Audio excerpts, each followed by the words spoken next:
অভিভাবক হিসেবে তামিম ইকবালকে কৃতজ্ঞতা জানিয়েছেন ফরচুন বরিশালের হাটিটের ব্যাটার তাহিদ হৃদয়। আগের ম্যাচে সব মিলিয়ে তাহিদ হৃদয়ের রান ছিল 198, 50 নেই, তাতে ওপেনার হিসেবে খেলিয়ে ফল পাচ্ছিল না ফরচুন বরিশাল।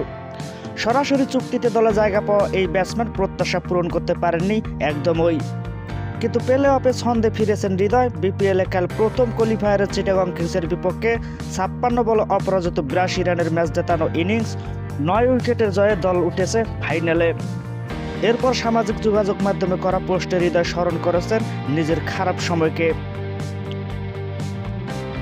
হৃদয়ের ফেসবুক পেজে লেখা হয়েছে, সেদিন রাইটার্স ব্লক নামে একটি টার্মের সঙ্গে পরিচিত হলাম। বিস্তারিত পড়াশোনা করে আমার মনে হচ্ছিল আমি যেন কোথাও একটা ব্লক খেয়ে আছি। পরিশ্রম করছি নিয়মিত, ধৈর্য ধরেছি, চেষ্টারও কমতি নেই, কিন্তু রান হচ্ছিল না। বিশেষ করে গত 2 বিপিএলের পর আমার কাছে সবাই প্রত্যাশা ছিল আকাশচুম্বী।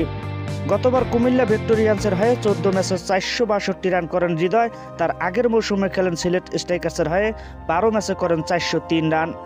2 বারে তার দল ওঠে ফাইনালে। এবার সরাসরি চুক্তিতে তাকে দলে নেয় ফরচুন বরিশাল, কিন্তু পারফর্ম করতে না পারলেও ফ্র্যাঞ্চাইজিটি তার উপর আস্থা রেখেছিল বলে জানিয়েছেন তাহিদ হৃদয়। অধিনায়ক তামিম ইকবাল ও অন্যদের ধন্যবাদ জানিয়ে হৃদয়ের ফেসবুক পেজে লেখা হয়, রান না পাওয়ার আক্ষেপ আমার থেকে আমার ভক্ত অনুরাগীদের মধ্যে বেশি দেখেছি, তবে তার থেকে বেশি অনুপ্রেরণা দেখেছি আমার আশপাশের মানুষগুলোর চোখে। তামিম ইকবাল ভাই, কাউকে বোঝাতে পারবো না আপনি অভিভাবক হিসেবে কতটুকু যথার্থ।